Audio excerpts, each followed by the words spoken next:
Hi everyone, how's it going?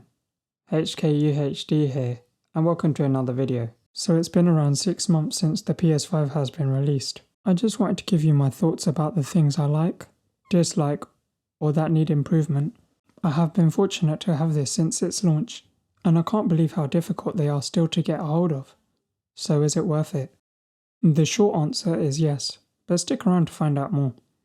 The hardware is better, especially coming from the first gen PS4, and some new features have been added through the new DualSense Controller, which helps create that next gen experience. Let's start with the DualSense Controller.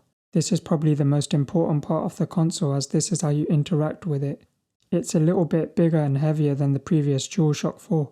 At first I was a little worried when I heard about it, as I actually liked the DualShock 4, but instantly I was able to adapt and I really like it. It feels a lot more sturdy and comfortable.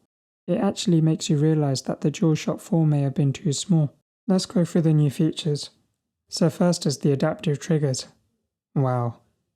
The first time I tried it, I had a big grin on my face, and I finally understood what people meant by what they said about it.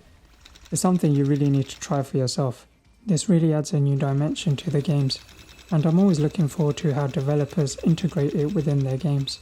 So here's a few examples. In Astro's Playroom I have this paintball gun, and when you use it you can feel the resistance pushing back with each fire. This honestly feels so great. Another new example is in the game Returnal. The left trigger acts as 2 buttons, so if you squeeze the L2 halfway then you can aim down sight, and if you squeeze the L2 button all the way down then you can activate alt fire. It's like having an L3 button. Don't get me wrong, there are some games I turn this off for, like FIFA.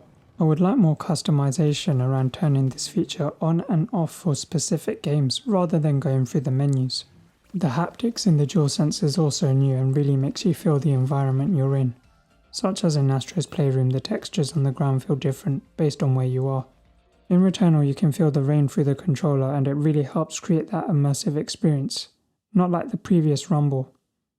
Here's an example in Spider-Man where I'm just charging up the jump button, and you can feel the controller charging up.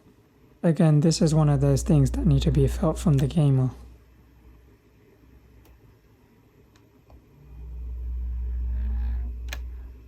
The DualSense also features a built-in mic, so that's convenient, although I don't really use it as I mainly play single-player story games.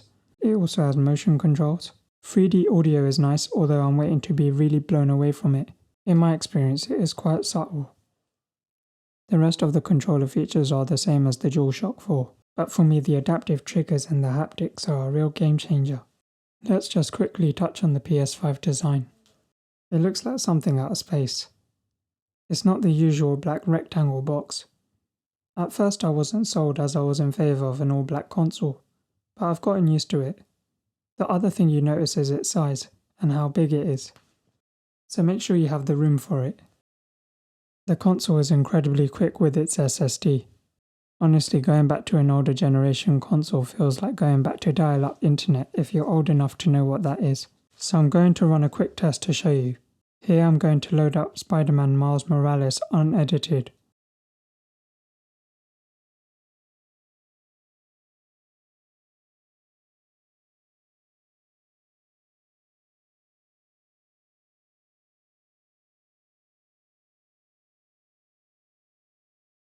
So that loaded up quite quickly.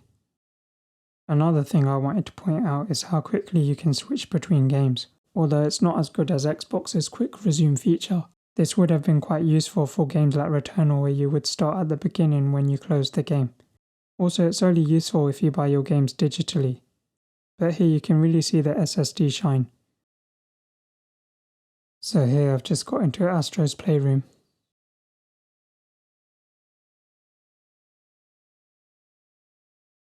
Okay, so now we'll quickly go back to Spider-Man Miles Morales.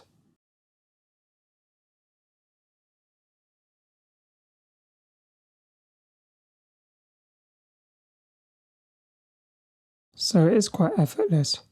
Hopefully they can implement a feature where you can leave at least one game running in the background. Apart from the speed, the other thing I like is developers giving gamers the option to play the game the way they want, whether that's better graphics or better performance. But in some cases you can get both.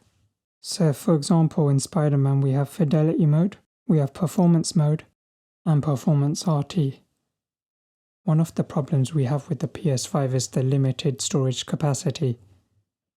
We're still waiting for the expandable slot to be supported. So here, with not too many games installed, you can see I have around 200 gig left. I appreciate the update of the user interface on the PlayStation 5. It feels really responsive, making each task quick. I like that the PlayStation Store is built into the interface. It allows you to access it really quickly. But there needs to be more in terms of a customization standpoint, such as allowing users to be able to add folders for games, add themes. I think having a game and media interface separate is useful. This helps you get to things a lot quicker, whether that's wanting to game or play back media. So the most important thing of any console is the games.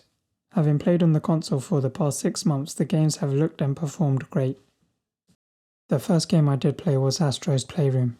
It's a really nice platformer and makes use of every feature from the DualSense Controller.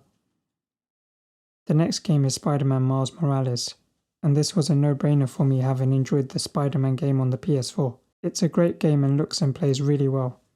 I'm looking forward to the next installment. The latest game I have got my hands on is Returnal, and now we are getting to the stage to understand what the PS5 is capable of. With this being an exclusive PS5 game, it isn't held back by the PS4. The game is visually impressive, and the game sticks to smooth 60 frames per second. This is essential in this fast-paced game. Overall, I think if you can get one, then try and get one. You won't be disappointed. I think the difference is starting to be noticed, especially with games like Ratchet & Clank Rift Apart around the corner. We may very well see a new PS5 colour, especially if the new DualSense colours are anything to go by, such as the new Midnight Black and Cosmic Red. Don't forget to hit the like button if you found this helpful, and subscribe if you enjoyed the video. Thanks for watching.